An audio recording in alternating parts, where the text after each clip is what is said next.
Let's be real, y'all. The world is a lot right now. Every day, we're getting ambushed by breaking news, hot takes, and everybody pretending that they got it all figured out. But when things are moving this fast, it's easy to miss the big picture. Well, there's finally a place for it all to slow down. A place to talk about what's happening and how it's impacting our lives. A place to talk about politics, culture, music, art, relationships, the stuff that makes us laugh, and the stuff that makes us think twice. Welcome to the Marc Lamont Hill Network. Here, you can watch shows like Conversations, where I sit down with some of the biggest names in pop culture, sports, and politics for real, honest dialogue. Would Jesus approve gay marriage? I think Jesus would encourage any kind of love affair if it was honest and sincere. Or you can join me for After Class, a live Q&A for Patreon subscribers, where you can ask me anything. In sports, there's nothing a Philadelphian hates more than the Dallas Cowboys. I mean, I boo Dallas fans in person. Well, just about anything. If you really want to nerd out, you can catch me on Office Hours, where I do intellectual deep dives with some of the world's most brilliant, creative, and controversial minds.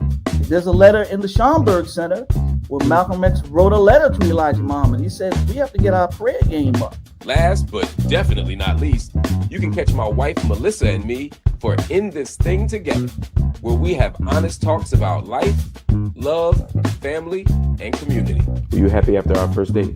I think so. I think so. Honestly, I can't remember how it ended. Did we have sex? All of this and a whole lot more on the Marc Lamont Hill official Patreon. Subscribe today. This does. Don't think you have, mate. Oh, I can't breathe. Well, the parallels between the Henry Nowak killing and George Floyd are undeniable. The difference is this: Henry Nowak actually was who the left pretended George Floyd out to be. If there had been a situation where a black kid was walking down the street and a white guy stabbed him to death, and then the cops handcuffed the black dude while he was bleeding out and sided with the white dude who had just stabbed him to death, I don't think Mark would be up here saying, let's not make this a race issue. This is an opportunity for us to think about policing differently. Either reform or, in my tradition, abolition. Mark, when you say abolition, are you actually advocating for abolishing the police altogether? I am, yes. Right now, you have Nigel Farage, and he said the following: I suggest the rest of us respond to this with pure cold rage. I can't breathe. The chilling words of 18-year-old student Henry Nowak as he lay dying in handcuffs, falsely accused of a racist attack by the man who just stabbed him, as it turned out, to death. The video is harrowing, but it should be seen far and wide by as many people as possible. My head. Are you injured? Yeah, I've got swollen eye, little bruise. All right, just step back a little bit for me. Can't breathe. Grab his other arm. What's happened to you, all right? This does.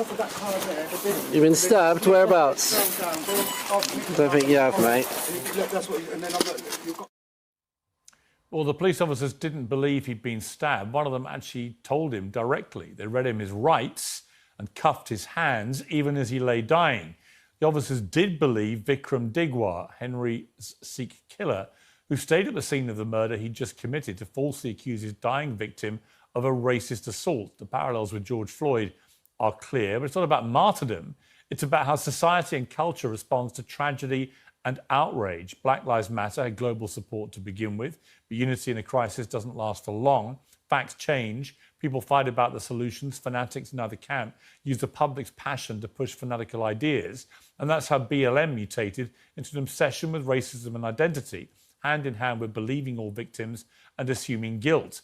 That's how you end up with official guidance from police chiefs, which says that officers should treat white people and minorities differently. Our commitment to racial equity means producing equality of policing outcomes for people from different ethnic groups, it says. The equality of policing outcomes should be directly connected to whether you committed a crime and nothing else. It's hard to imagine that any of this language would exist without the post-BLM climate of hysteria, which led to branding everything from cricket to the actual countryside as institutionally racist. But since this whole thing is about overcorrection, about bad reactions to genuine outrage, we have to look at what's happened since. Henry's father said this: We do not want his death to be used to create further division, hatred, or tension. We want his story to make our streets safer for everyone. Well, Nigel Farage, in a so-called emergency address, then said this. Henry's family have responded to this in just the most extraordinarily dignified way. But I suggest the rest of us respond to this with pure, cold rage. All right on cue, there were violent protests and clashes with police in Southampton where the murder happened. Last night, Tommy Robinson whipped them up with a speech talking about Pakistani Muslims who had nothing to do with this killing. Elon Musk has led the charge online, as many US commentators have seized on this horror as proof that white people have been victims all along. The truth is, the same people were the loudest critics of identity politics. The idea that characteristics like skin colour should define everything and that one group inevitably abuses the other can't see the trap they're falling into, or more likely, they can, and they're doing this for vengeance. We should all be incensed by Henry Nowak's murder and demand it never happens again, but nothing ever gets better if you simply repeat the same mistakes. Well, joining me in the studio for the first time, actually, is Michael Knowles, host of The Michael Knowles Show. Michael, you're in England, you're in London, you're in my studio. It's a trifecta of joy. It's good to be with you, sir. Thank you for having me. Really great to see you. You're here to talk at the Oxford Union, amongst other things, but it's great to have you here, particularly for what is going to be, I think, a very pertinent debate, and I'll be very interested in your views on this. We're also joined by Marc Lamont Hill, the host of Bet News, by Wajahat Ali, the author of the Left Hook newsletter, and Dave Smith, host of Part of the Problem. So a really top-class panel for a really important debate here. And let me start with you, Michael, if I may, about this, because we all remember the George Floyd horror, and it was, from my perspective, I wrote this at the time, I believe it now, he should never have died. It was a horrific thing to watch on video. The reaction was enormous globally. Some felt it was an overreaction. Others looked for fault in George Floyd, but ultimately I felt it was a police officer massively behaving in a way which should never have been tolerated, and indeed he's now incarcerated. Here we have again, in the UK, we have at least one police officer, but a group of them were there, but one who just not only refused to believe that Henry Nowak had been stabbed, but the police collectively bought into the killer's story, that he had been the subject of racial abuse and that was what was really going on here, which turned out all to be complete nonsense. I don't want to read too much into this, as some people want to. People calling for civil war and the rest of it. I don't want to read too little into it, Michael. This, to me, was a horrific thing, which is a stain on the British police, and I do think was a direct consequence of a lot of the fallout from the BLM period, where I think a lot of institutions swung the pendulum too far the other way and began to make terrible miscalculations, as we saw in this moment, where their first thought was to believe a claim of racism which turned out to be untrue. What is your perspective on this? Well, the parallels between the Henry Nowak killing and George Floyd are undeniable. They use the very same words, the very same dying words, "I can't breathe." The difference is this: Henry Nowak actually was who the left pretended and tried to make George Floyd out to be. That was the big difference. You know, we can look at the killing of George Floyd and say it was very sad and it shouldn't have happened and this could have changed or that could have changed. But the fact is, the police were there because George Floyd had committed a crime. George Floyd ingested 4 times the lethal limit of fentanyl. George Floyd then resisted arrest for minutes and minutes on end. And so the use of force by Derek Chauvin was a use of force of last resort. In this case here, you have this poor guy, Henry Nowak, who is bleeding to death on the ground. And the police actually are showing you a 2-tiered system of justice that actually is racially discriminatory. That is all of the things that we were told were going on with the George Floyd case. The difference is in this case, there was absolutely no explanation, no justification whatsoever. It was the police taking the side of a perpetrator over the victim, refusing to believe the victim, I think, pretty clearly on the basis of his race. Marc Lamont Hill, your response to that? There are a few things that were said. So one, the police in the George Floyd case certainly used excessive force, and the force that they used wasn't a last resort. There were other measures they could have used, including not having their foot on his neck. Even after he was subdued, they still used excessive force. I think that's sort of indisputable at this point. And yes, a crime was committed allegedly, but police are often around when crimes are committed. You know, the whole job of being a police officer is to manage circumstances and situations when crimes are committed. And too often in this country and in your country, we see that when crimes are committed, police are an escalating force rather than a de-escalating force. I don't think this is a moment to say, hey, you know, the truth is white guys are the ones who are catching all the hell, or non-black or brown people are the ones catching all the hell when it comes to policing in this ostensible two-tiered system of justice. I think a better way of thinking about it is this is an opportunity for us to think about policing differently. This is an opportunity for us to think about force differently, and this is an opportunity to think about either reform or, in my tradition, abolition differently with regard to policing in the streets and policing in our neighborhoods. When you say abolition, Mark, hang on, Mark. When you say abolition, are you actually advocating for abolishing the police altogether?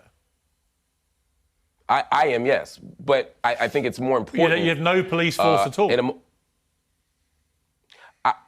That is what I'm saying, and I'm offering alternatives to policing. So it's not that we fire all the police and let the citizens run themselves. There are other mechanisms and systems that we can install that would, like public safety forces, like drug treatment forces, like violence interruption forces, that would do the jobs that police are currently doing, but better prepare those forces to create safe environments and safe neighborhoods. But I just want to finish the other thought before we get distracted by the abolition point here.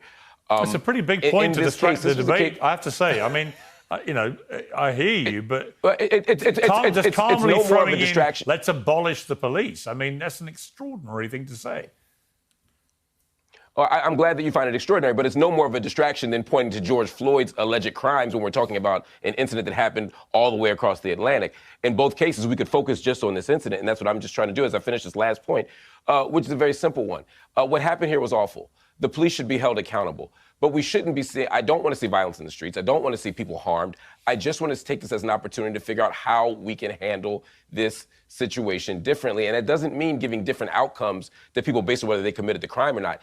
Even if I commit a crime, I still shouldn't be beaten or shot or stabbed. I shouldn't be choked out of my life. No matter what happens, I should still be given an opportunity to have a fair hearing, a fair trial, and due process. And that's for everybody. I don't care what. But he was, Mark. I mean, I guess that's the point. The reason there's a George Floyd parallel here is because of the claims of two-tier justice and racial discrimination and those very words, I can't breathe. And the distinction I'm pointing out here is, in the case of George Floyd, he was resisting arrest. The police didn't immediately go to putting their knee on his back or on his neck. They tried to subdue him, and he was acting erratic, perhaps in part because he'd ingested 4 times the lethal dose of drugs. And in the case of Henry Nowak, none of that occurred whatsoever. Henry Nowak was bleeding out on the ground, and he said, I've been stabbed. The killer said he hasn't been stabbed, and the female cop says to the killer, yeah, I know, but I guess we have to check anyway, don't they? There was a two-tiered system here. There was racial discrimination. I guess I'm just pointing out that what happened to Henry Nowak is the real version of what people pretended happened to George Floyd. Well, I mean, look, I'll bring in Dave Smith here. I mean, Dave, my opinion about both is that neither man should have died. Now, I will qualify that by saying that from all the professional accounts, it is more likely than not that Henry Nowak would have bled out anyway, whatever the police did. And it's important to caveat the debate, I think, with that knowledge that that was what was established in court. They all said, all the experts, that in that situation, it would be highly unlikely that he would have survived. However, what we've now seen on video in our own eyes, as we saw with George Floyd in a very different way, but we saw completely unnecessary, very prolonged kneeling on somebody's neck until he passed out and then died. To me, that's completely unacceptable, whatever the circumstances leading up to it. In relation to Henry Nowak, we saw an unbelievably callous disregard for an 18-year-old man who was literally dying in that moment on the ground. And they didn't not only not believe him, but they had immediately believed his killer, who had invented this version of events which suited him based on race. And I think the line that can be drawn between the two is I do think that the hysteria that followed George Floyd's killing, and I think that's an accurate word, whether people agreed with the level of it or not, it was hysterical. I've never seen anything quite like it around the world, led to rioting all over America. The direct line is surely that the pendulum that swung violently then against institutions to be more racially sensitive, DEI programs and all the rest of it, I think there is a causal link here to the thinking of these police officers in the UK in the way they handled this incident. And that is why I think there is a genuine link, notwithstanding the deaths of two people. What do you think? Well, I guess I largely agree with what you're saying. And I do think that in the case of George Floyd, I think pretty clearly, and Michael is right, there was a point where he was resisting, but by the time they had him down, he was subdued. There was no need to have their knee or leg on his neck for that long. And yes, I think it was a tragic situation, and I think that the cops were did not handle that the right way. But to Michael's point, listen, if just say in the UK or in the United States of America, if there had been a situation where not a person who was committing a crime, a low-level crime, and then had an incident with police after that, but just a black kid was walking down the street and a white guy stabbed him to death, and then the cops handcuffed the black dude while he was bleeding out and sided with the white dude who had just stabbed him to death, I don't think Mark would be up here saying, let's not make this a race issue. And I think that's the thing that's a little bit frustrating for guys like me and Michael Knowles who agree on everything. My show will be coming to the Daily Wire next month. But look, the point is this: it's not only is it this is how much it's a two-tiered system of justice that Michael didn't even mention. The Sikhs are the only ones who are allowed to carry these knives in public. You're telling me that your security agency, your government has actually disarmed its own. There is one group of people who's allowed to have this weaponry and one who's not. And by the way, it's not Englishmen. So that's quite interesting. Hang on. It wasn't very ceremonial in this case, was it? Well, hang on. But just to be clear, but you're making it seem as if Sikhs are allowed to have weapons and no one else is, and that's I'll bring you back in, Mark. That's literally the case. Guys, that's literally what the rule is. It's not literally the case. Let me just explain what the case... I will tell you what the rule is. Mark, I will explain, because actually it's my show last time I checked. So if you just let me do the talking for a second, which is that it is an interesting case, because actually it is allowed for Sikhs to carry ceremonial knives in this way, in a way that it wouldn't be for me to do the same. However, interestingly, it's pretty much the same rule in America, is our understanding, that you can do that as well. So we checked the Kirpan law in the USA. Carrying a Kirpan is generally protected as an exercise of religion under the First Amendment, but is regulated by states and local knife laws and banned from federal facilities and airports. So there is a slight caveat there. But Piers, we got something else that cancels out that problem. They're called guns, yeah. But let's not get me going on your gun rules, because we'll be here all night. I'm just saying, listen, I know you're not going to agree with me on this, Piers, but my advice to all Englishmen is that you find it to be your religious belief that you have a right to a handgun. The other way to in do self-defense. Well, the other way to do it is to go the way that France and Germany have gone, where they have actually banned Sikhs from carrying the Kirpan, because they do think it creates a two-tier system in society, which I think is inarguable. The question is whether, if you have it, and Bianca Nobilo, who does History Uncensored for me, has done a very good explainer, which we'll include as part of the show tonight, about the history of the Kirpan, about the 5Ks that are part of the Sikh faith and so on, which is it's not irrelevant, because the vast majority of Sikhs, of course, wear the Kirpan and never do this kind of thing. And in fact, if you take the Kirpan under British law out of its scabbard, then in that moment it becomes a crime. So you can't actually take it out and brandish it or use it. It has to remain in its sheath. So I think it's complicated. It's not as simple as it seems. But it does create, Dave, as you just touched on, it does create a two-tier system where if you're not a Sikh, you can't carry that knife in my country without breaking the law. But if you are, you can. And on this case, as was established in the court, this Sikh abused that right in the most grotesque manner possible. And it turned out he had a fetish for knives. He had them all over his house. His family did. This is one of these appalling situations where he's completely abused the system and the trust put in that system and the Sikh community, and his family conceded that in their statement. Let me bring in Wajahat here. Putting aside the issue of whether Sikhs should be allowed to carry the Kirpan, and that will be, it wouldn't surprise me if the UK follows the path of France and Germany and outlaws it, so there is consistency with everyone in the country. It would seem to me to make sense to do that in light of what happened here. But the link between what happened with George Floyd and what happened with Henry Nowak, do you see an issue here with Wajahat, with the extraordinary fallout from what happened with George Floyd, in making institutions reach a place in their heads where they start to calculate things in a way that is actually fundamentally flawed? So let me talk about the similarities, and maybe there can be some commonalities here and we can unite. Number one, when there are victims who are saying, I can't breathe, maybe the police and maybe the rest of us should believe them. That's what happened here, where Henry Nowak, who was a young man, it's brutal. It's an absolutely disgusting tragedy. And I don't see anyone here villainizing Henry Nowak. I don't see anyone here valorizing or praising the police officer. That's the difference here in the United States of America, that Michael Knowles' boss has tried to get a pardon for Derek Chauvin, the convicted murderer of George Floyd. I don't see anyone here saying, you know what, this police officer, he did the right thing. I don't see anyone villainizing Henry Nowak as they villainized George Floyd. But we could all probably agree on that the fact that, some of us can agree on that what happened in both those videos was tragic, disgusting, obscene. Secondly, I think all of us are saying the same thing, is that some of these police officers, they should be held accountable for their actions. I believe there should be full investigation, and this police officer should be questioned and asked, why, oh, why did you not believe a stabbed, dying, bleeding man? Why were the last words that he heard is, I don't believe you, mate. That is horrific. Third, and I think this is where we should listen to the words of Henry's father. I want to quote him. Henry's father said, quote, "We want to use Henry's heartbreaking story to make change for the better. We do not want his death to create further division, hatred, or tension."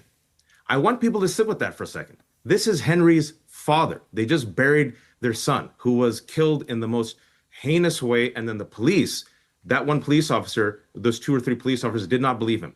He said, do not use and exploit and abuse his death to create division, hatred, or tension. That was the same thing that George Floyd's family said. Now, what's happening right now in England? You know this, Piers. This is why I think this conversation is very dangerous.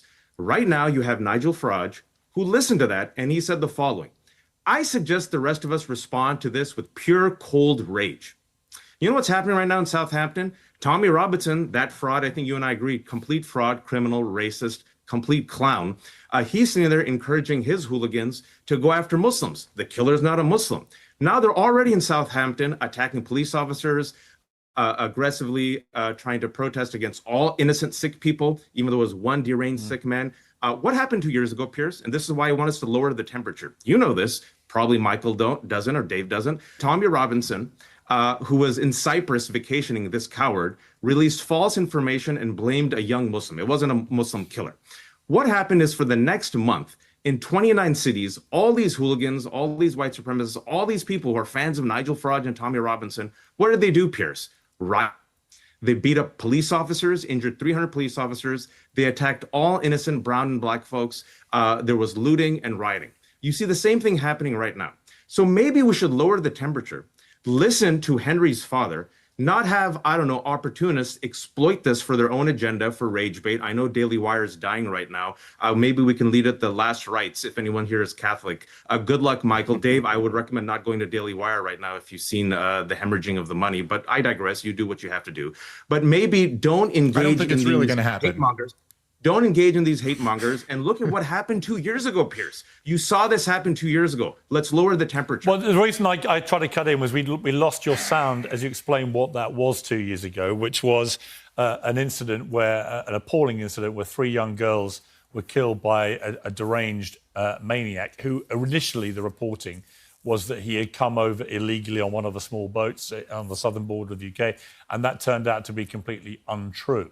And that fact led to a lot of the rioting and disinformation that was doing the rounds. And just to explain what we couldn't hear you saying, that's why I was trying to cut in, but we got you back for the rest of it. Yeah, I mean, Michael Knowles, Tommy Robinson's an interesting case on this because he's tied himself into quite a few knots with this story already. I want to play what he said at the protest down in Southampton. Let's take a listen to this. I've spoke about this for 20 years. I said you'll be a victim of a race gang, i.e. Pakistani Muslims will be beating up a white kid. The police will turn up, they jump on the white kids. Every time, I've seen it my whole life, they jump on the white kids. What the whole world has now you've seen in Henry's video is what we all know anyway. It's a different treatment for white people compared to non-whites. And we've seen this spread through every single institution in our country. Now, the start of that, which is just before that clip starts, he says, I've spoken about it for 20 years. I said you'll be a victim of a race gang, and then says, i.e. Pakistani Muslims. Now, Pakistani Muslims had nothing to do with this, right? And this is a classic Tommy Robinson play where he tries to smear Muslims over something they have nothing to do with at all. Everyone knows that. And one of the reasons might be, and I'll play a second clip here, this is him talking about Sikhs several years ago. If we need immigration for our ageing population to keep up with pensions, if that's the reason, then bring in Sikhs, bring in Hindus, yeah, bring in Filipinos, bring in people who will integrate, assimilate and work. All the history of Luton Town, this is now an Islamic town. And if this were a Sikh town, would you have the same problem? I wouldn't have a problem, no. Tell me why. No, because the Sikh community integrate, assimilate, and they work very hard. There's no dominating gangs. They're not attacking our culture. In fact, they integrate and they feel and they become British. Come to our event. Wait until you see the diversity of our crowd. You'll see many Sikhs, many Hindus, many Persians, many Jews, many blacks, many. And that may explain why he tried to turn the debate in the moment of the protests to Pakistani Muslims, because he'd been so supportive of the Sikh community. He now says those comments that we just played have been taken out of context as part of a bullshit narrative, and he says this. Now, this is one rogue motherfucker within the Sikh community. Think of all the rapes every week, by members of the Islamic community. Not just that, those quoting the Quran whilst committing acts of terrorism and jihad every week. Pretty extraordinary, Michael. And this is my problem with Robinson, is I think he's just a massive Muslim-hating grifter. Is that, again, what he's trying to frame there is, well, it's a one-off incident involving a Sikh, because he knows he's on record defending the Sikh community, rightly, actually, based on what he said there. But his desperation to try and bring his wider anti-Islam, anti-Muslim rhetoric into this is laid bare once again. And again, they have nothing. This had nothing to do with any Muslim. This is problematic, isn't it? Well, nobody's ever accused Tommy Robinson of being an Islamophile, and it's certainly the case that Muslims didn't have anything to do with the killing of Henry Nowak. But the public response to that killing, the reason that the killing is so notable politically, not merely at the level of human tragedy, does certainly involve Pakistani Muslims. Is anybody seriously going to argue that Pakistani Muslims have not been involved in lots of crime over the years, lots of stabbings, and one of the other biggest political issues in the country, namely the grooming gangs, which, we will point out, long predate the George Floyd riots and the George Floyd killing. And so in this way, I actually don't think that American wokeness, liberalism is totally responsible. You know what Tommy Robinson never does? He never points out any violence by white people, ever. And by white Christians. And yet the vast majority of crime in my country is still committed by white people. Now, obviously, the proportion of the population is much higher, but actually, he never, ever... I mean, this idea, for example, that only a Sikh has stabbed somebody to death, right? What happened was appalling, absolutely appalling.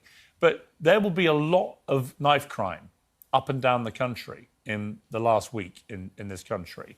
And I can pretty well guarantee the vast majority will not have been committed by Sikhs, right? But he will never, ever talk about any crimes committed by white people. And that to me, is part of the problem here. That is what's creating a lot of the tensions, is that he likes to create an impression that it's only the Pakistani Muslims committing all these crimes. So even when there's a crime committed by a Sikh against a white English young teenager, he has to immediately deflect back to Muslims and Islam. But, well, Tommy Robinson doesn't talk about marginal tax rates either. I mean, in defense of Tommy, what he's talking about, his chief political issue is migration and the Islamification of the United Kingdom. And those are real political issues. Obviously, the British people care very much about it. They voted for the Brexit. They didn't get the Brexit, unfortunately. They didn't get much of what they voted for. Well, because the Brexit doesn't really exist in the way that we were sold. I mean, that's the right. It's been 10 years, and the truth is Brexit was sold to the country by a bunch of snake oil salesmen.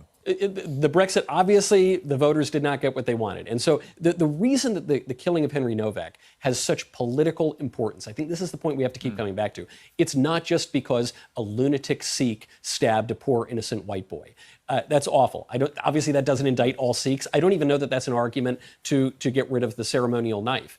The reason that it has political import is because of the police response. Because what people saw was that the police were always giving deference to migrants or children of migrants over white people. They were siding with the criminal over the perpetrator. And we have seen that happen again and again and again. That's the story which predates George Floyd. That's why I bring up the grooming gangs, is because the police looked the other way. There were so many reports of Pakistani grooming gangs who were abusing English girls. And that is true. I mean, Marc Lamont Hill, that is undeniably true. And so whatever I think of Tommy Robinson, there's no doubt he's been very vocal about the grooming gang scandal, the rape scandal, and it involved almost exclusively British Pakistani Muslim men committing these heinous crimes against young white English girls. That was what that scandal was. And at every tier of the establishment, if you like, from very small local up to the federal government, there was a consistent pattern of cover-up, whether it involved law enforcement, politicians, local state officials or whatever. There was a sustained period of covering this up going over many, many years. And that is why tensions in my country are so inflamed. And it is undeniable that the scandal happened and the cover-up happened. And so people like Tommy Robinson have entered a vacuum here where they can whip people up. My issue with what he's done here, and the reason I played the clips, is that he's tied himself into this ridiculous position where he's on record defending Sikhs. And so to try and deflect, he goes back to Muslims again. But you know, there's a lot of tension here, which people like him are fomenting because it suits them. But you can't deny that there isn't underlying that cause. So, again, you said a few things that I think are worth responding to. First, if there is a Pakistani Muslim grooming gang / scandal going on, then it should be addressed and people should be held accountable. I don't take issue with that. I think we can all agree on that. I think where we disagree, not necessarily you and I, but other people, is how that gets tied into this moment. It's the opportunism of taking this moment and using it to abuse or to beat up on or to scapegoat other groups. That's where I take issue. I think it's a sort of disingenuous analogy or comparison to say, well, he's not talking about marginal tax rates either. But if his primary agenda were tax policy and he were talking about the reasons and the sources of tax revenue, and he suddenly left out a big chunk, that would be an issue. Similarly, if you're talking about racial violence, if you're talking about racial unrest, if you're talking about all the things that make the racial landscape in the UK what it is, I think you have to be honest about all the things. It would be like if in the United States, I didn't talk about black people when I talk about crime or violence or poverty or these other things. And it isn't the whole story, but it has to be part of the story. And I think that it's a little odd to leave it out. Earlier, David said that if the tables were turned somehow, I wouldn't be denying that race matters here. Again, to be clear, I never said that race didn't matter here. What I'm suggesting here is that there isn't a two-tiered system of justice where white people are on the wrong side of it. If, for example, the person in handcuffs bleeding out were a Jamaican immigrant, or were a black American who'd come over, or were a West African migrant, I don't think that they would have been treated any differently. The issue here, as Piers pointed out at the beginning, was a level of deference to the claim made by the Sikh that something happened to him. And I don't think that's the worst thing. If somebody says, hey, I was just the victim of a racial attack, I understand why police may even be more sensitive to that right now. But you have to listen to the person in handcuffs bleeding out. But I think we'd have to be living in a bizarre world to believe that if the person in handcuffs were black, they would have been trusted and listened to more. There's no history in any Western country. Mark, are you kidding me? Whether it's the United States, whether it's Europe. I'm not, but just allow me to finish the point. There is no history in the history of policing where that shows that black suspects in handcuffs who are beaten up or bleeding out have been believed or trusted or shown extraordinary deference by law enforcement. I think the issue, I think it's one thing to point out the investment in the statement of the Sikh gentleman, but I don't think it's honest or realistic to suggest that only a white guy would be ignored and neglected in handcuffs. There's just no Mark, okay, hypothetical here. The guy who's been stabbed 5 times and is bleeding out on the ground saying, I can't breathe, is a Sikh man. And the guy who's claiming that he wasn't really stabbed and there was some racial incident is a white guy. Let's say the roles were exactly reversed, not to go to some trite racial political nonsense, but I guess it's illustrative here. If the roles were reversed in this situation, you seriously believe that the police would not have acted any differently? I seriously believe in this counterfactual hypetical. A very simple one that you brought up. Yeah. If the complainant, agreed. These are all. I'm saying these. All of them are. I'm not taking a high ground here. I'm just stipulating the same thing you are. If the complainant is a white guy and the person in handcuffs bleeding out is black, there's a whole history in the United States and in the UK of this happening. Or Sikh in this case. Sikh in this case in the UK, yes. I'm accepting the terms of your hypothetical. I'm saying yes. I don't believe the police operate any differently. It's not because I got a bridge in London to sell you, believe Mark. I got a bridge in London to sell you. Ridiculous. That's great. But allow me to tell you the reason why, since you asked me. The reason is because I think that we have a problem with policing. I think we don't do thorough investigations. I think police are too reactionary. I think whether the person is black, white, red, or yellow, we don't respond properly. That's not to say that all races get treated the same, but I think there's a fundamental problem here. But again, finally, there's no evidence that black people get treated better by police. Let me bring in the or brown people. Let me bring in the others. Yeah, Wajahat, you want to say something? Well, Piers, I want to talk about double standards. I want to remind everyone what Henry's father said again. We do not want his death to create further division, hatred, or tension. Nigel Farage said, I want us to respond with pure cold rage. Nigel Farage of Reform UK used the word grifter, and I think that's a really good word. Grifter, exploiters, people like him and Tommy Robinson using and exploiting this heinous strategy to cause further division and hate. They're cosplay crusaders. They're wealthy men. They're not going to get their hands dirty. They're not there with the hooligans, but they're inciting this mob. Do you know what Nigel Farage said when there was a white cop in England, a Metropolitan Police officer? His name was Wayne Couzens. He kidnapped and murdered Sarah Everard. Do you know what Nigel Farage did when it was a white male cop who kidnapped and murdered a woman?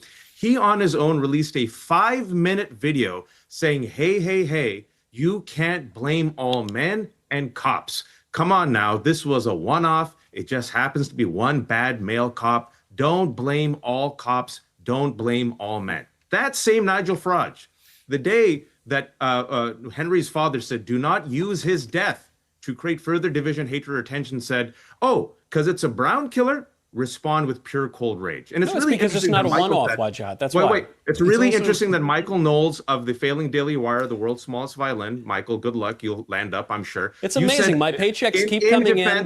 The predictions of our demise never seem to come true. You talked a lot. Go on, Wajahat. Yeah. Yeah. You said this, and I hope people play this clip. In defense of Tommy, you said in defense of Tommy Robinson. Tommy Robinson, fraudster, hooligan, thug, violent instigator. Do you know 2 years ago in Southampton, when he incited this mob to go against all black people, brown people, immigrants, citizens, Muslims, do you know that there were neo-Nazis there? Do you know there were white supremacists there? Do you know that they beat up cops? And do you know whose name they were chanting, Michael? Tommy. So you go ahead and defend Tommy Robinson, and you go ahead and defend Nigel Farage. I think I will, yeah. I think I'll defend both of them, yeah. Please do. Good for it, and rage for him, and maybe you can buy another Rolex date. Okay, let me bring in maybe just one response, Piers, because you bring up this point and you say it's outrageous. You know, Nigel claimed in this kind of extreme fringe case that it was just a one-off and you can't blame all men and blame all cops. And so why not here? The reason why not here is because it is not a one-off for the police and the political authorities to give undue preference and deference to migrants and to children of migrants and to people on racial grounds. That's not a one-off. That's the point I want to bring in. All the data proves otherwise. Let me bring in. Exploiting this. All right, and let me bring in Dave his Smith. He's been waiting with unusual patience, I have to say. They don't care about data, Wajahat. Let me bring in Dave Smith, and thank you for your patience. They're just grifters. They're all race grifters. So the other point to all this, Dave, is something I touched on earlier, which is whether the fallout from the George Floyd incident and killing, whether that has had a bad effect on institutions in the way they now deal with incidents like we saw with Henry Nowak. Now, in the UK, the Independent Office for Police Conduct, IOPC, is now reviewing a 2025 guidance document, so last year, from a National Police Chiefs Council, which says its goal is producing equality of policing outcomes. It doesn't mean treating everyone the same or being colourblind. Now, Police Minister Sarah Jones says the document gives the wrong impression. This particular document is a sort of values document.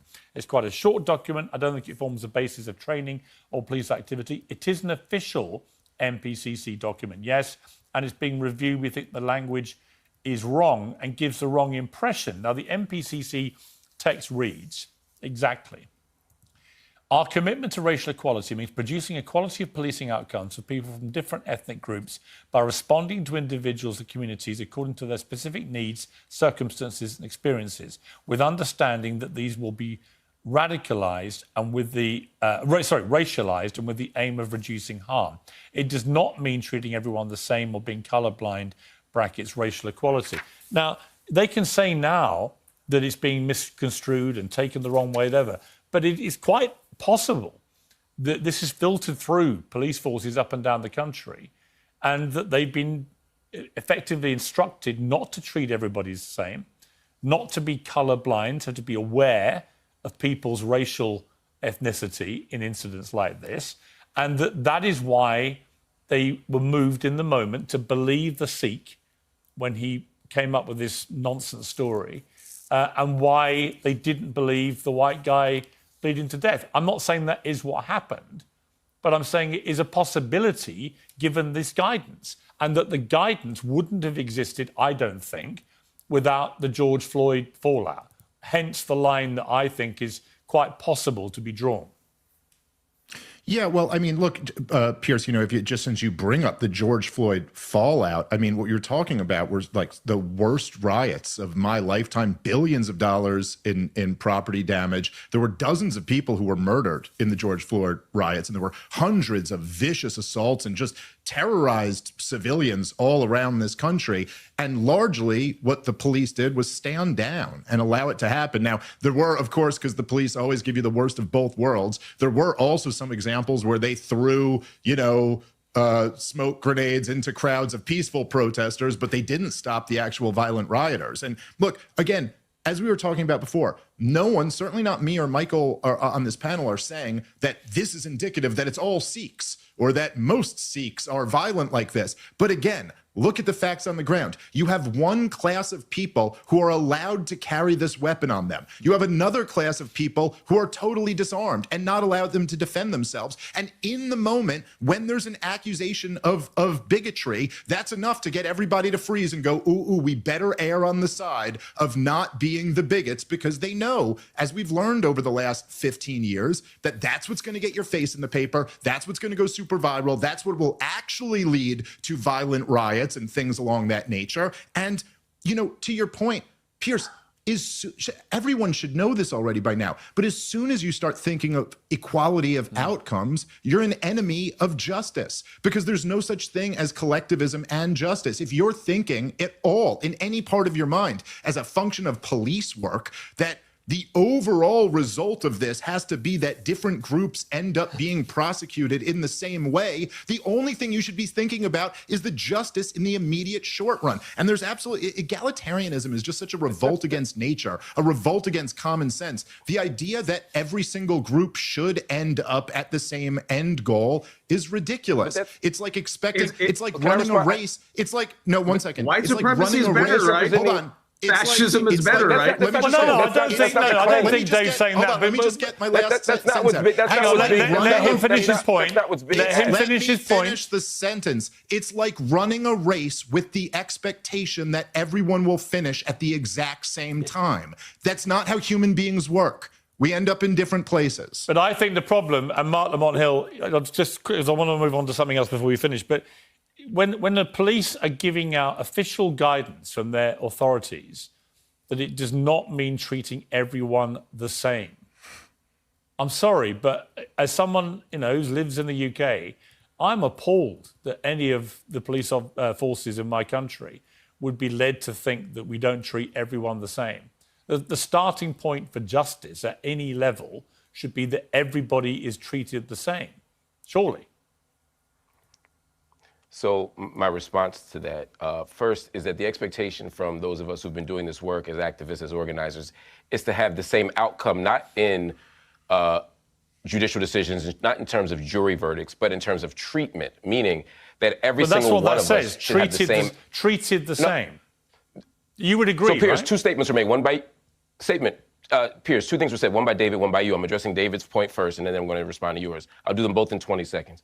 The outcome that David we're talking about isn't that everyone ends up the same. Obviously, if I commit a crime and you don't, or vice versa, we shouldn't have the same outcome. But if we commit the same crime, we should get the same sentence. Yeah. We should have the same due process. We should be arrested in the same manner, et cetera, et cetera. That's what we're talking about. So the idea here is not that we all run a race and cross the finish line at the same time. It's that we all get timed by the same stopwatch. Piers, to your point, I think everyone should be treated equally. We do have to consider context, though. For example, if I live in a city where there are a lot of anti-Semitic hate crimes, I would expect to see a heavier police force in the Jewish neighborhood than in the neighborhood where there aren't a lot of hate crimes happening. For that, as an example, that's not treating everybody the same. Treating everybody the same literally would mean every neighborhood gets exact same. Yeah, but that police line, force. I mean, I would say they could go a long way to solving a lot of the problems around this case. If rather than saying it does not mean treating everyone the same or being colourblind, they revise that to say it does mean treating everyone the same and not being colourblind, right? In other words, you should treat everyone the same, whatever their colour is. But people aren't treated the same. No, but they should be. We should all agree. Yes, we should all agree they should be. But they're not. We agree. We agree. They should be. Exactly. They should be, but historically they aren't. Right. That's the problem. But if that's right. but if that's the problem, then your comment would be that there shouldn't be obstacles in people's way, or people shouldn't be treated different. You wouldn't make a comment about outcomes. Outcomes means that no matter what happened in between there, we want them finishing in the same place. And I'm sorry, but some groups are more criminal than other groups. David, you ignored the point that I made, which was, again, the issue here is not outcomes irrespective of how people behave. The issue here is outcome in terms of how they are treated in the system. I literally responded to what you said just a moment ago. That's not what an outcome is. No, I heard your response. It makes no sense. David, that's not true. I was part of the plan. I was part of the organizing committee for the planning document. We were very specific in talking about outcomes in terms of how people perceive the process of going through the criminal justice system, how people perceive or are factually treated with regard to access to a lawyer. These are the things we're talking about. Outcome doesn't just mean the disposition of a criminal case. That's not what we were talking about when we organized the document. I'm literally telling you, it's not a matter. Okay, but then no, there are multiple when outcomes. You organize. There are okay, multiple. But then when you use your. There are multiple. No, David. Let me finish my thought. Like you asked me, let you finish the thought. There are multiple outcomes that we're talking about. You're taking one specific idea of outcome and making that a straw man. I'm telling you that the thing you're talking about, I agree with you. No one should get a different outcome in terms of criminal prosecution or arrest based on whether they're black or not. If I commit a crime, I should have the same outcome as you, irrespective of what your race is. We agree. So we don't have to argue about that silly. Shouldn't we? We don't have to argue about that silly point. I'm talking about something different. Mark, just to come back to this. If there is official guidance that says it does not mean treating everyone the same or being colourblind, surely, actually, in the system that ultimately we would all like to see, we would treat everybody the same and we would indeed be colourblind. If those two things happened and genuinely happened, that would actually be racial equality utopia, because nobody would be adversely judged according to their skin colour and everyone would be treated the same. Now, I don't for a moment suggest that is what's been happening, right? I don't. Of course. And we see it, and this we're seeing with George Floyd, we saw it one way, with Henry, we're seeing it another way. But actually, ultimately, if the new guidance just reversed that statement, then we might go some way to getting somewhere. No. Well, I know you don't think so, but I think we would. Anyway, look, I want to change... The statement is in response to the realities on the ground. I know, that's all I'm saying. I know, the but statement actually, is in response. But actually, and it's funny because the right wing, when it comes to racial profiling, when it comes to racial profiling, the right is always like, wait a minute, the black people are committing all the crimes. Why don't we put the police there? Why don't we search the black people? They say, well, let's not be colorblind. Let's acknowledge who's doing the crimes. And yet somehow now we want to be colorblind. Okay. Let's move on. It's a double standard. It's a grift. And just listen to Henry's father. I want to say it again. Listen to Henry's father. I agree with that. Anyone who's watching in the UK, notice the people who are exploiting this for racial divisions And then look what happened 2 years ago. Did it make your life better when there were riots? Okay, Did it I make want to your life quickly. better? Did it help your quality of life? We should play back to what you two guys were saying during the summer of 2020. Can anyone on the internet find like a best of compilation of what you guys said in the wake of George Floyd? And I want people to play back Let's what see. Dave just said, who's against You're welcome egalitarian, and Michael, who's in favor and defending Tommy Robinson. Let's All play right, it now. I want to very Yes. quickly. Egalitarianism. Okay, I want to very quickly move on to Trump calling Benjamin Netanyahu fucking crazy, because I think we can't ignore that little bombshell that dropped this week. Michael Knowles, some extraordinary stuff where Axios reported that Trump lost his temper with Netanyahu over specifically Israel's escalation in Lebanon, and reportedly said to him, "You're fucking crazy. You'd be in prison if it wasn't for me. I'm saving your ass. Everybody hates you now. Everybody hates Israel because of this." Now, with sort of chilling predictability, sources from the Israeli government immediately said this was all complete fiction. And then today we had Donald Trump saying this. Said, "Are you effing crazy? What are you effing doing?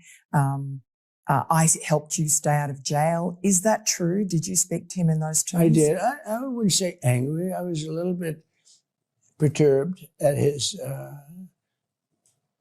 constantly fighting with Lebanon. There we actually heard from the President of the United States' own mouth that, in fact, it was true, which was hardly surprising because clearly it had been briefed to Axios from probably President Trump. Notwithstanding that, it was quite interesting to me that Israel's first response from the government was to try and dismiss it all as a bag of lies until Trump just ignored that and said it's all true. But there's a wider point here, of course, which is this increasing flashpoint about Iran and the fallout, and about what Israel's doing in Lebanon at the same time.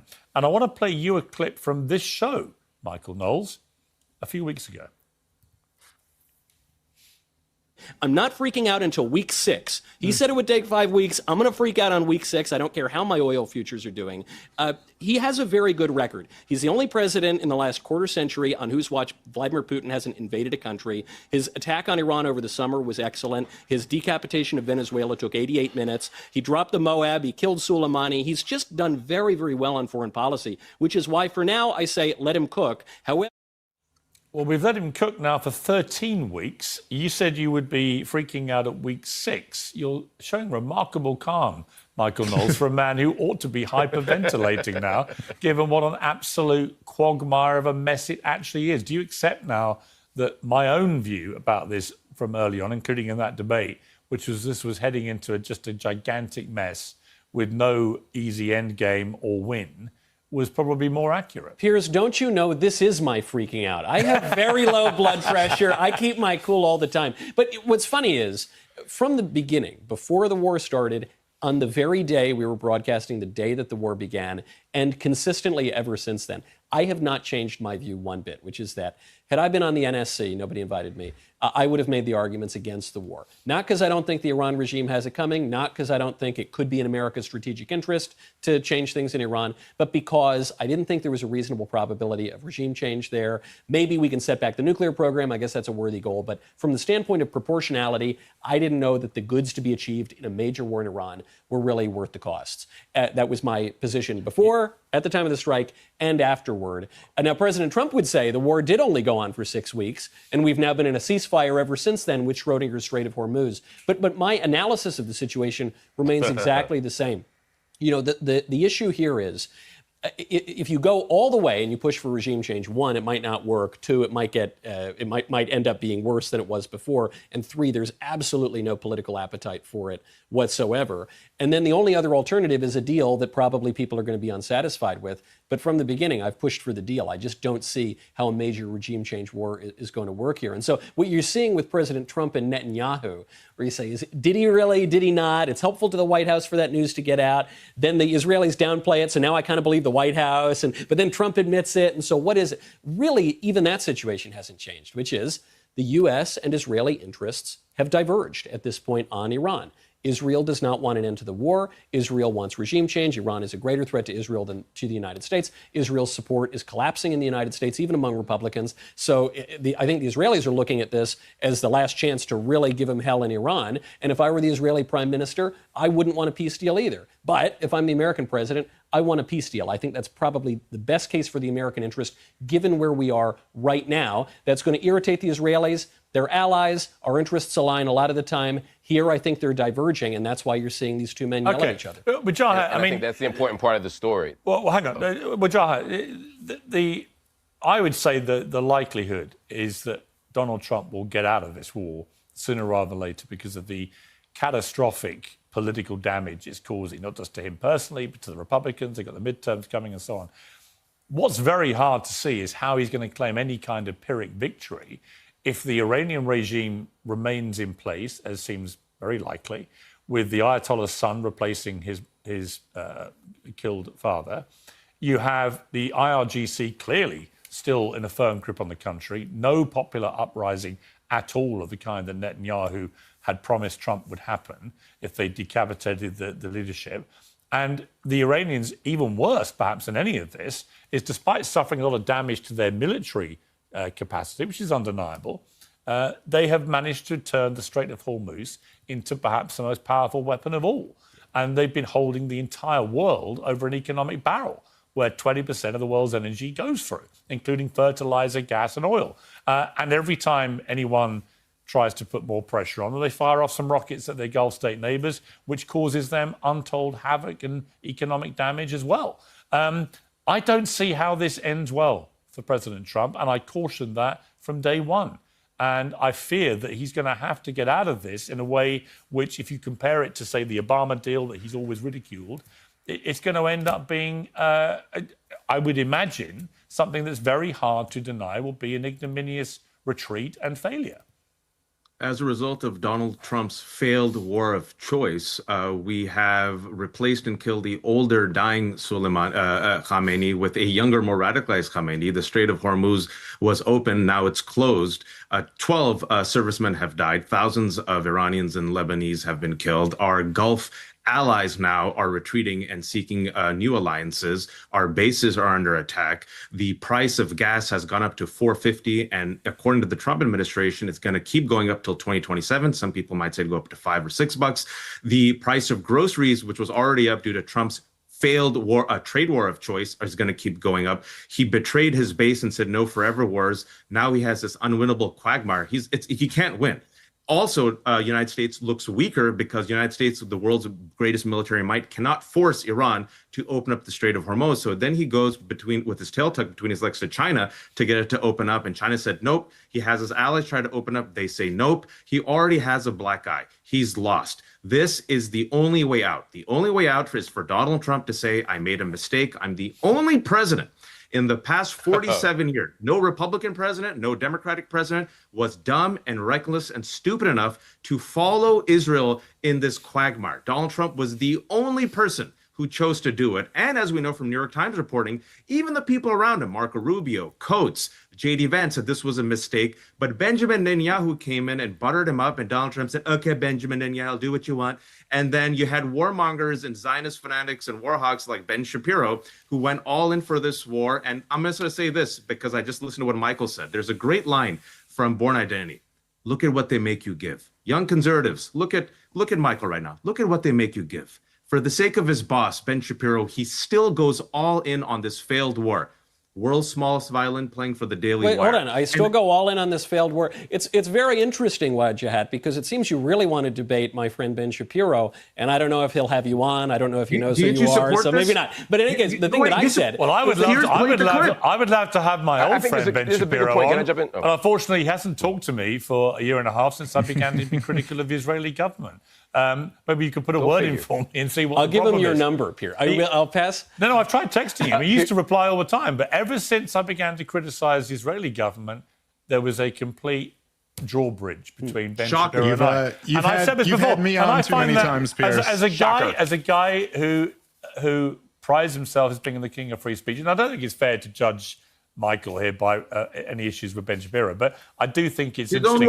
It's interesting to me that he would do that to someone like me when I'd always got on well with him. but also that he's gone very quiet recently about this war. Well, Piers, if it makes you feel better, Ben has been not texting me back for long before I criticize the Israeli government. So I got years on you on that. Wajahat's making a point, though, that's totally ridiculous. He's saying I'm all in on the war when I've said before, during, and after, or in the present moment, that I was very skeptical of the war. I would have argued against the war. I didn't think that you had a reasonable probability of regime change, and so I would argue for restraint. Now, I don't know what Wajahat's point is about saying this is entirely about Israel. It's obviously not entirely about Israel. But in your line, though, Michael, where you say, for now I say let him cook, can we all agree that perhaps the meal hasn't come out of the oven very satisfactorily? Now we're just waiting for dessert.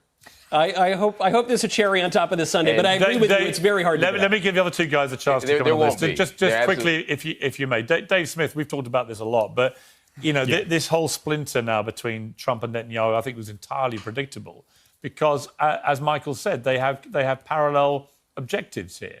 I don't think that the Israelis want to have any sort of peace deal with Iran that leaves the regime in place or leaves them with we haven't even touched on enriched uranium. None of that has been voluntarily handed over, and it's not going to be. Why would they? They've got all the leverage. To quote somebody in the White House Oval Office, they got all the cards.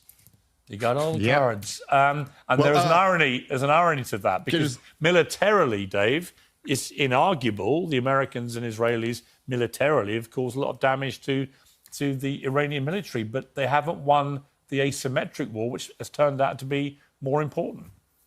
No, they've been destroyed in the asymmetric war. Not only haven't won it, this is going to go down as one of the biggest defeats in U.S. military history, and it's different than even our previous defeats, where essentially we just got into prolonged conflicts. But okay, we can't really overthrow the Viet Cong, or we can't really overthrow the Taliban, and so eventually we leave. This is going to be different, where we're going to transform Iran into a global power. Let me just be clear here. I don't believe the Axios reporting, and I don't think other people should too. If you check Axios's track record throughout this war, it's just been a ridiculous, the most cartoonish version of a mouthpiece for the administration. In fact, Piers, as you recall, it was way back last Thursday that they reported that the deal's been finished and is just awaiting President Trump's signature. Well, I think that certain members of Axios have a direct line to the president, whose own view about what's going on, depending on what hour of the day it is, can change quite dramatically from we're about to launch Armageddon on Iran to we're getting on famously with Hezbollah. There's a lot of conflicting reports. So I don't believe any of this. But even if it is true, I mean, come on, dude. Donald Trump launched this war with the Israelis back last summer, and the same exact thing happened. When he wanted the off-ramp, they started, bombing the crap out of Iran. That was the famous time when he said all of them don't know what the fuck they're doing out there. So listen, the bottom line here, Piers says, none of you guys are condemning this in strong enough language. This was the most retarded decision a president has ever made in my lifetime. In 2026, after the entire failed global war on terrorism, you're going to say that's what America needs? Another regime change, unwinnable war in the Middle East? I mean, come on. We had national consensus that was the last thing we wanted, and Trump was the candidate who ran on the explicit promise of no more of these wars. Unfortunately, Michael, I can't get you back in. I've got to give Mark a final, very quick say about this, just to finish things off. Mark? Well, while I wouldn't share David's use of the R word there, I do share his repudiation of this war. I think that it's obvious that this isn't just, as opposed to what the media is representing, this isn't just a failed bromance between Netanyahu and Trump. This is, as Michael said, a divergence in U.S. interests and in Israeli interests that I hope will finally, since the beginning of the Kennedy administration, finally get the United States out of this bizarre, unhealthy, unhelpful, disastrous, and unethical relationship with the state of Israel. Israel, and particularly Benjamin Netanyahu, as he aligns more and more with the far right, like Itamar Ben-Gvir and others, he has an investment in the doctrine of permanent war. He needs Israel to be in a permanent state of war for his own interests to advance, which is what Trump was saying in terms of saying, I want to keep him out of prison. Yeah. So Israel's interest is to keep fighting. The U.S. isn't. And so we have to separate here. We have to let it go. And what is clear is that polling all suggests that Israel is getting more and more globally unpopular, not least in America. And that is a heartbreaking situation. As they should. For Israel and for Israelis. That this is happening because of the actions of their leader and their government. And every time I now see Ben-Gvir or Smotrich open their mouths, they make Israel more globally unpopular. And how they are still members of a government in Israel is that completely pesky and utterly genocide. beyond me. They are complete psychopaths. And so, you know, anyone who thinks otherwise it prefers to side with psychopaths, as far as I'm concerned. Anyway, we've got to leave it there. Thank you very much indeed for an excellent panel. The right of Sikh people in Britain to legally carry a ceremonial dagger is now under review. The history of why they do it and why they're allowed to do it is a fascinating story, which is about to become a divisive debate. Bianca Nobilo, host of History Uncensored, explains how we got here.